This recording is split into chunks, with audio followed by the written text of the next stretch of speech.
Encik Sufian. Encik Sufian berumur 52 tahun dan merupakan seorang pesara tentera yang tinggal bersendirian di rumahnya. Encik Sufian merupakan seorang bapa tunggal yang suka memasak untuk dirinya sendiri. Beliau sering menggunakan sos dalam setiap masakannya seperti sos cili, sos tomato dan sos tiram untuk menaikkan rasa makanan. Encik Sufian telah disahkan mengidap penyakit kencing manis sejak 2 tahun yang lalu. Assalamualaikum.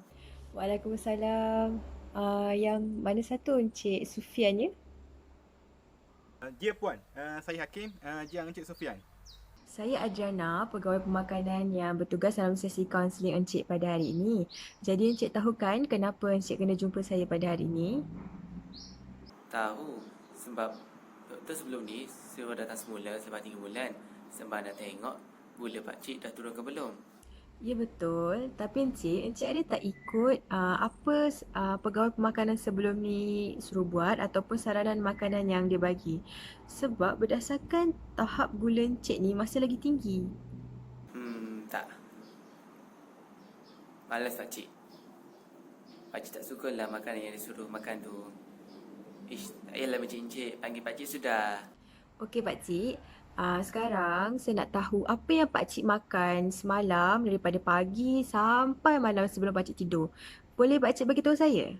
Pakcik makan ayam masak paprik, nasi putih, telur goreng, sirap ais, keropok lekor, teh tarik, daging masak black pepper dengan biskut kering cicah dengan kopi. Bukan semalam aku dah bagi kau cucu ke Pian? Lupa pula pakcik. Pakcik ada makan cucuk juga setengah malam. Okey, untuk ayam paprik, telur goreng, sirap ais ni Pakcik makan waktu bila ya? Waktu tengah hari keropok lekor cucuk dengan teh tarik pakcik makan waktu petang. Waktu malam pakcik tak makan ayam dah. Pakcik masak daging black pepper makan dengan nasi. Sedap. Sebelum tidur pakcik makan je biskut kering cicah dengan kopi. Sekarang Pakcik, saya nak tahu banyak mana pula Pakcik makan semalam. Jadi depan Pakcik ni ada alat yang boleh Pakcik tunjuk banyak mana Pakcik makan. Jadi kita mulakan dengan makan tengah hari dulu ya. Kalau nasi ni pakcik selalu makan 3 sendok. Ayam paprik 2 sendok. Telur 1 biji dengan air sirap ais 1 cawan. Untuk ayam paprik ni, apa bahan-bahan yang Pakcik guna untuk masak ya?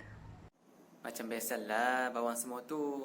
Atau pakcik suka juga letak sos cili 3 sudu, sos tomato 2 sudu dan sos tiram 2 sudu. Sedap. Keropok lekor dan cucur ni Pakcik makan berapa biji? Ada lah 8 biji keropok lekor pakcik makan. Semalam pakcik makan juga 6 biji kecucuk. Untuk keropok lekor, Pakcik makan kosong macam tu je ke? Pakcik makan dengan sos cili. Puan, semalam dia cicah dengan sos cili tu banyak sangat. Macam air sos tu tak ada. Iya. Pakcik cicah berapa banyak? Berapa sudu ya? Apa sudu? Pakcik tak pakai sudu. Pakcik cicah dalam mangkuk mangkuk macam ni lah. Untuk nasi dan daging black pepper ni pula, berapa banyak Pakcik makan ya? Nasi tu macam biasalah 3 sendok bawa kenyang. Yang daging black pepper tu 3 sendok juga. Pakcik ada tambah sebarang sos masa masak daging black pepper ni? Mesti ada. Pakcik letak sikit dalam 2 sudu sos tiram macam tu. Untuk biskut yang Pakcik makan sebelum tidur ni, Pakcik selalu makan berapa keping? Boleh saya tahu jenama apa yang Pakcik makan? Adalah dalam 4 keping. Pakcik makan biskut brand Hapsen tu je. Untuk air kopi, berapa cawan ya Pakcik? Pakcik ada tambah gula? Air kopi 1 cawan pakcik letak dalam 2 sudu gula. Okey, saya tengok dalam list ni, Pakcik makan mula daripada makan tengah hari. Pakcik bangun pagi-pagi, lepas bangun tidur, Pakcik buat apa dulu? Pakcik selalu tengok ceramah dekat YouTube sampai pukul 11. Kadang-kadang tak perasan. Jadi pakcik pun buatlah masak untuk makan tengah hari. Sekarang, Pakcik boleh tengok dulu flip chart mengenai penyakit kencing manis ni. Sementara saya kira kalori Pakcik yang Pakcik makan semalam ya. Kalau Pakcik ada apa-apa soalan, Pakcik boleh tanya saya. Kemah rumah ni salah satu senaman ke? Ya Pakcik, selama ni Pakcik kat rumah Pakcik buat senaman apa? Pakcik malas bersenam. Maklumlah ada seorang-seorang. Seorang-seorang ni malas, tak semangat nak senam. Yang kemas rumah selalunya anak saudara pakcik yang kemas. Oh, ya ke? Okey Pakcik, saya dah siap kira. Okey, yang saya perasan pakcik, berdasarkan penilaian saya sebentar tadi, pakcik tak ambil sarapan. Selama ni, kalau pakcik tak ambil sarapan, apa yang pakcik rasa? Apa yang pakcik perasan, pakcik dalam tengah hari selalu rasa nak makan banyak. Betul tu pakcik. Sebenarnya pakcik, kalau pakcik tak makan sarapan, tu yang membuat pakcik pada waktu tengah hari makan dalam kuantiti yang banyak. Jadi macam ni pakcik, sebelum pakcik tengok ceramah pada waktu pagi, pakcik boleh buat dulu air kopi yang pasti kena kurang manis, kurangkan gula dan pakcik boleh cicah dengan biskut kering. Lepas tu, berdasarkan pemakanan yang pakcik makan semalam, pakcik tak makan buah ataupun sayur. Pakcik tak makan buah ataupun sayur semalam je ke ataupun memang pakcik tak ambil buah dan sayur? Pakcik tak apa suka makan buah, tapi air buah pakcik suka. Sayur tu pakcik makan je, tapi semalam saja malas nak petik kat belakang rumah. Oh, kalau macam tu, kat sini kan pakcik minum air manis untuk minum petang. Jadi, pakcik boleh gantikan dengan jus buah. Yang pasti, pakcik jangan letak gula dalam jus buah sebab buah ni dia dah ada gula dia sendiri dan dia dah manis dah. Seterusnya, saya tahu makanan kesukaan pakcik sos dan berdasarkan pemakanan semalam pun, pakcik masih tak mengurangkan kuantiti sos dalam makanan pakcik. Tapi pakcik tahu tak sebenarnya gula dalam sos ni pun menyumbang kepada gula dalam badan pakcik.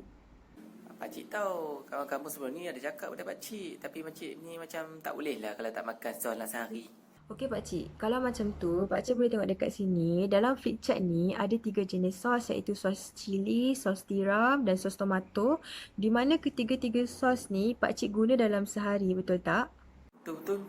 Untuk sos tomato, pakcik boleh tengok dekat sini. Jenama puteri mempunyai kandungan gula yang paling rendah berbanding dengan jenama lain iaitu 18 gram dalam kandungan gula dalam 100 gram sos tomato. Lepas tu, jenama puteri juga merupakan yang paling murah. Jadi, untuk sos tomato, saya menyarankan pakcik menggunakan jenama puteri dalam masakan ataupun makanan harian pakcik lah. Okey pakcik, yang seterusnya adalah untuk sos cili.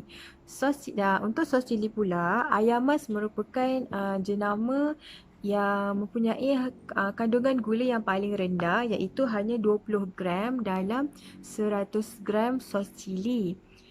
Tapi dia punya harga pakcik untuk ayam mas merupakan antara yang tertinggi. Kalau kita tengok dekat sini, harga sos cili jalin memang yang paling rendah. Tetapi sos jalin mempunyai kandungan gula yang lagi tinggi daripada sos ayam mas iaitu 34 gram. Jadi kat sini, kalau pakcik mampu, pakcik bolehlah pilih ayam mas sebab fokus kita adalah untuk mengurangkan gula dalam kandungan gula dalam badan pakcik. Untuk sos yang terakhir adalah sos tiram. Untuk sos tiram, jenama puteri mempunyai kandungan gula yang paling rendah dan merupakan antara harga yang paling murah. Jadi saranan saya, pakcik boleh menggunakan jenama puteri untuk sos tiram. So jadinya sos tomato dengan sos tiram jenama puteri, sos cili jenama ayam mas lah. Ya pakcik, lepas ni pakcik bolehlah guna sos yang saya cadangkan sebentar tadi. Lepas tu pakcik juga kena cuba untuk kurangkan kuantiti sos dalam pemakanan pakcik. Sebagai contoh, kalau pakcik nak cicah keropok leko dengan sos cili tu daripada satu mangkuk, pakcik boleh kurangkan kepada setengah mangkuk. Dan kalau pakcik dah boleh kurangkan kepada setengah mangkuk, daripada setengah mangkuk tu pula pakcik cuba untuk kurangkan lagi. Pakcik fahamkan apa yang saya cuba terangkan? Faham. Lepas ni pakcik balik, pakcik terus beli sos yang kamu suruh beli tu. Sekarang kita pergi kepada senaman pula ya. Okey, pakcik, setiap hari pakcik kena aktif sekurang-kurangnya 30 minit sehari. Apa senaman yang pakcik rasa pakcik boleh buat kat rumah? Sebenarnya pakcik suka main badminton, tapi takkan pakcik nak main seorang-seorang.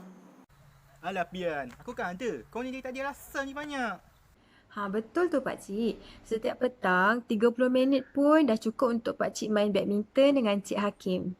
Pakcik pun dah boleh start buat kerja-kerja rumah sebab kemas-kemas rumah pun dikira sebagai senaman. Kalau ikut mau pakcik boleh buat senaman yang mempunyai intensiti ataupun tenaga yang sederhana ataupun tinggi. Dan kalau pakcik tengok kat flip chart ni, untuk contoh senaman yang mempunyai intensiti yang sederhana seperti berbasikal, mengemas rumah. Manakala untuk intensiti yang tinggi pula, pakcik boleh buat aktiviti berkebun. Tengok tu Pian. Berkebun pun dah kira bersenam. Kau pergilah cucuk tanam kat kebun belakang rumah kau tu. Lepas sepah dengan daun kering tengok. Aduh. Dapat juga kau keluarkan peluh. Haish, Pian. Yelah Kim, nanti kau tolong juga aku kemas kebun aku tu sama-sama. Boleh kita senam sama-sama. Pakcik ada soalan yang pakcik tak faham ke apa yang saya terangkan tadi? Tak ada. Apa yang kamu terang tu pakcik faham. Lagi satu, pakcik rasa pakcik ni lepas makan ubat mesti pakcik rasa pening. Pakcik rasa ubat yang pakcik makan tu tak sesuai lah untuk pakcik. Untuk bahagian ubat, saya tak boleh bagi apa-apa pendapat sebab itu bidang doktor perubatan. Jadi lepas sesi ni, pakcik boleh jumpa doktor dan tanya pasal kesan ubat tu. Maaf ya pakcik. So nanti sesi akan datang, saya nak tengok gula pakcik kena berkurang daripada 11 jadi 6 milimol. Lepas tu, pengambilan sos kena berkurang ya pakcik. Dan paling penting, berat badan pakcik kena turun daripada 95 jadi 86 kg. Berat badan memainkan peranan yang penting untuk diabetes. Sebab pakcik tahu kan, kesan gula yang terlampau tinggi dalam badan, kesihatan tu sangat penting ya pakcik. InsyaAllah pakcik cuba buat apa yang kamu pesan. Okey pakcik, ini adalah tarikh untuk sesi kaunseling yang seterusnya. 3 bulan lagi ya pakcik datang semula untuk sesi kaunseling. Itu sahaja untuk sesi kaunseling saya pada hari ini. Ingat pesan saya pakcik. Okey, terima kasih. Sama-sama. Assalamualaikum.